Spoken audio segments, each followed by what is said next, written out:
Baik, pertama-tama kita perlu mengetahui tentang bagaimana sejarah berdirinya negara. Secara umum, sejarah berdirinya negara dibagi ke dalam 3 fase, yakni yang pertama ialah era kuno, era klasik, dan juga era modern. Pada era kuno, sangat erat kaitannya dengan peradaban bangsa Yunani kuno pada abad kelima sebelum Masehi di Athena. Pada masa itu, negara berbentuk benteng pada sebuah bukit dan di dalamnya terdapat organisasi yang mengatur jalannya pemerintahan. Dan hal inilah yang mendorong pemikiran bahwa suatu negara haruslah memiliki organisasi pemerintahan dan juga sistem pertahanan dan keamanan. Selain itu, kita juga dapat melihat dari bagaimana proses terbentuknya negara Islam, yang mana negara Islam terbentuk karena adanya manusia yang memiliki kemuliaan yang tidak dimiliki oleh manusia lainnya. Selanjutnya, era klasik. Pada era ini terdapat beberapa perubahan bentuk negara. Dari yang pertama adalah aristokrasi, lalu berubah menjadi timokrasi, berubah lagi menjadi oligarki, berubah lagi menjadi tirani, dan nantinya akan lahir demokrasi. Yang juga mendorong sejarah berdirinya negara modern, di mana negara modern sangat identik dengan adanya demokrasi dan juga penegakan hukum. Negara modern berorientasi pada pemenuhan kepentingan umum dan juga kepentingan rakyat. Selanjutnya ialah bentuk negara dan juga aturan hukumnya. Di dunia ini terdapat 2 bentuk negara yang dominan dan juga lazim digunakan, yakni yang pertama ialah negara kesatuan atau unitarianisme, dan yang kedua adalah negara serikat atau negara federal. Negara kesatuan didefinisikan sebagai suatu negara yang pada masa kemerdekaan para pendirinya mengklaim seluruh wilayahnya sebagai suatu negara. Dan di dalam negara kesatuan terdapat 2 sistem pemerintahan, yakni sentralisasi, yang mana pemerintahan langsung dipimpin oleh pemerintah pusat. Dan yang kedua adalah desentralisasi, yang mana kepala daerah diberikan keleluasaan untuk mengatur daerahnya sendiri atau biasa dikenal sebagai otonomi daerah. Lalu, negara serikat atau negara federal. Negara serikat memiliki ciri khusus, yakni adanya negara-negara bagian, di mana pemerintah nasional atau pemerintah federal mengatur kedaulatan keluar, seperti kebijakan fiskal, kebijakan luar negeri, dan juga pertahanan dan juga keamanan. Lalu untuk kebijakan ke dalam diserahkan seutuhnya kepada pemerintah negara bagian, yang mana tidak boleh adanya campur tangan dari pihak-pihak luar. Dan suatu negara tentunya tidak berdiri begitu saja. Ada batasan-batasan serta kaidah yang menjadi pilar bagi suatu negara dalam melakukan suatu tindakan. Dan sebagai warga dunia, kita mengenal istilah hukum internasional. Meskipun hukum internasional dikenal sebagai bukan hukum yang sebenarnya atau hanya sebagai kaidah moral, namun hukum internasional menunjukkan eksistensinya secara nyata dalam kehidupan manusia. Dan hal ini dapat kita lihat dalam hukum pidana internasional, hukum lingkungan internasional, dan juga ranahnya dalam hak asasi manusia. Selain itu, dapat pula kita lihat dalam perjanjian-perjanjian internasional seperti the Universal Declaration of the Human Rights, International Covenant on Economics, the International Covenant on Civil and Political Rights, Social and Cultural Rights, dan juga Convention of Elimination and Discrimination Against Women. Hal-hal tersebut merupakan produk dari hukum internasional, yang mana wajib hukumnya untuk ditaati oleh setiap negara di dunia. Bahkan secara tegas memerintahkan bagi setiap negara untuk mengadopsinya dalam hukum nasional negaranya. Terdapat 4 atribut negara. Yang pertama adalah a permanent population atau penduduk yang tetap. Penduduk di suatu negara merupakan sekelompok orang atau individu yang secara permanen tinggal di suatu wilayah dengan batasan-batasan yang sudah pasti. Yang kedua adalah a definite territory atau wilayah yang sudah pasti. Wilayah yang pasti ialah wilayah yang dijadikan sebagai tempat bermukim para penduduknya. Wilayah bisa dikatakan sebagai wilayah yang pasti jika memiliki batasan yang sudah jelas. Yang ketiga adalah a government atau pemerintah, merupakan kelompok yang memimpin para penduduknya dengan mempunyai kewenangan untuk mengatur, mengelola, dan bertindak baik di dalam negeri maupun keluar. Yang keempat adalah a capacity to enter into the relation with other states, atau kemampuan untuk mengadakan hubungan dengan negara-negara yang lainnya. Suatu negara memiliki kemampuan untuk mengadakan hubungan dengan negara-negara yang lainnya dengan baik.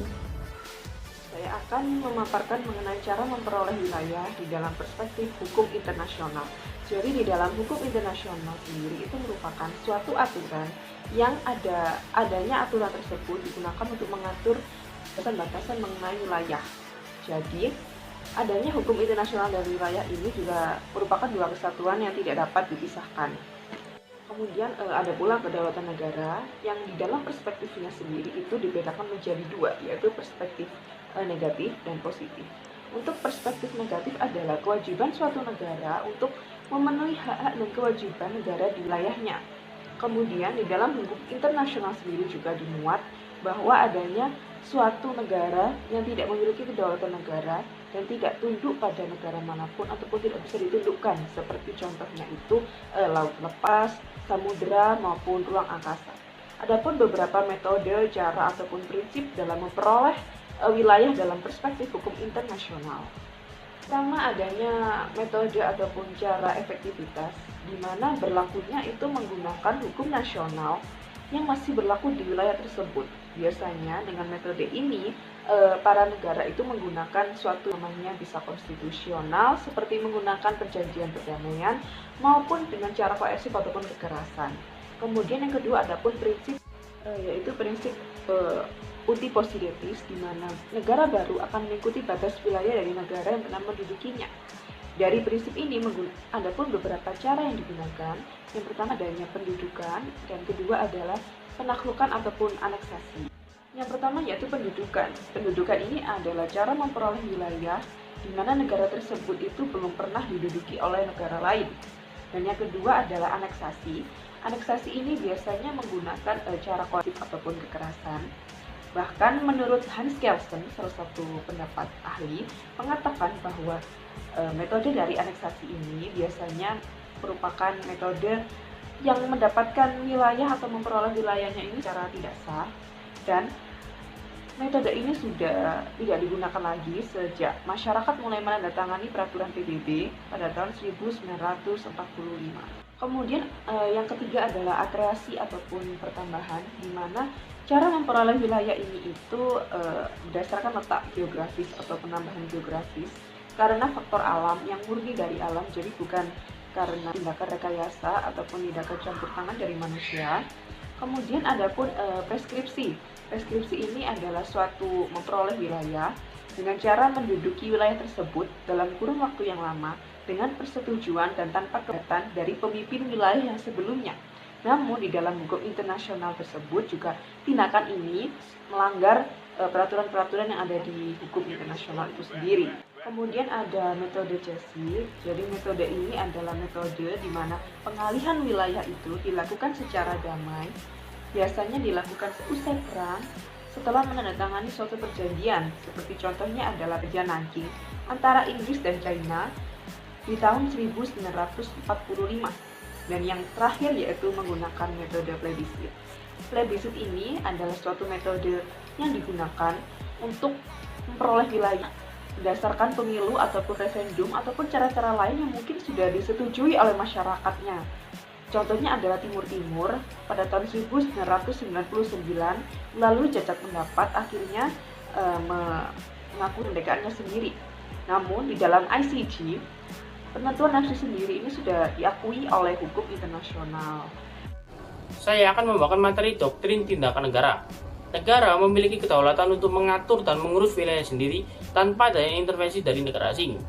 Dalam hukum internasional terdapat imunitas untuk tindakan negara yang dikenal dengan Act of State Doctrine atau doktrin tindakan negara. Act of State Doctrine adalah doktrin yang bertujuan untuk mencegah adanya tindakan-tindakan yang dilakukan oleh hakim pada bidang yang sensitif. Di dalam doktrin tindakan negara terdapat pembedaan, yaitu jur imperi dan jur gestiones. Jur imperi merupakan tindakan negara yang berkaitan dengan bidang publik yang tindakannya selama masih dalam kapasitas mendapat imunitas, sehingga negara tidak dapat diadili oleh pengadilan asing. Sedangkan jur gestiones adalah tindakan negara dalam bidang perdagangan atau privat yang tidak mendapat imunitas, sehingga negara dapat digugat dalam pengadilan asing baik oleh pihak swasta ataupun oleh negara lain. Hak-hak dan kewajiban suatu negara. Hak-hak negara yang pertama adalah hak mengenai kemerdekaan. Yang kedua, hak untuk melakukan yuridis di suatu wilayah, orang dan benda yang berada di wilayah itu. Yang ketiga adalah hak untuk mendapatkan kedudukan hukum yang sama dengan negara yang lainnya. Yang keempat adalah hak untuk menjalankan pertahanan diri sendiri atau kolektif. Pertama adalah kewajiban negara untuk tidak mengintervensi atas masalah-masalah yang terjadi di negara lainnya. Yang kedua, kewajiban untuk tidak menggerakkan pergolakan sipil di negara lain. Yang ketiga, kewajiban untuk menjaga orang-orang yang ada di wilayah itu dengan mempertimbangkan hak asasi manusia. Yang keempat, kewajiban untuk menjaga wilayahnya agar tidak membahayakan perdamaian dan keamanan internasional. Yang kelima, kewajiban untuk mengadakan hubungan dengan negara-negara lain sesuai dengan hukum internasional. Di sini saya akan menjelaskan terkait dengan materi terakhir, yakni suksesi negara. Suksesi negara merupakan suatu upaya penyerahan kedaulatan dari suatu negara kepada negara lain dikarenakan adanya kemerdekaan ataupun pencaplokan wilayah oleh negara lain. Indonesia sendiri pernah mengalami suksesi negara, yakni pada pemisahan Timur Timur dari Indonesia pada tahun 2002, serta juga pelepasan kedudukan Belanda dari Indonesia.